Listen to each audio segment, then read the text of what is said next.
నీవు నమ్మిన దేవుడు సామాన్యుడు కాదు.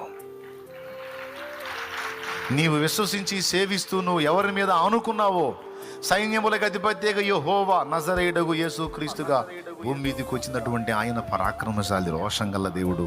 ఆయన చూసి నిద్రపోయేవాడు కాదు, ఆయన చూస్తున్న దేవుడు, తీర్పు తీర్చే దేవుడు. మనం చేయాల్సింది ఏంటంటే, మనం అనుభవిస్తున్నవి ఆయన్ని చూడనియాలి. చూసి ఆయన స్పందించిన దాకా ఓపిక పట్టాలి. ఈ రెండు నువ్వు గుర్తుపెట్టు. ఆయనను చూడనివ్వాలి, ఆయనను కదలనివ్వాలి. ఆయన చూసి ఆయన కదిలాడంటే ఇంకా ఆ ఫలితాన్ని మనం ఊహించలేం, అంత అద్భుతంగా ఉంటుంది. దీన మనసుతో ఆయన వైపు చూడు. నీ కోసం ఆయన కదిలేంత వరకు ఓపికతో ఎదురు చూడు. ఇక్కడ ఓపిక కావాలి. మనకు వాగ్దానం ఉండనే ఉంది. ఆ వాగ్దానం మనం స్వతంత్రించుకోవడానికి మనకి ఏం కావాలి?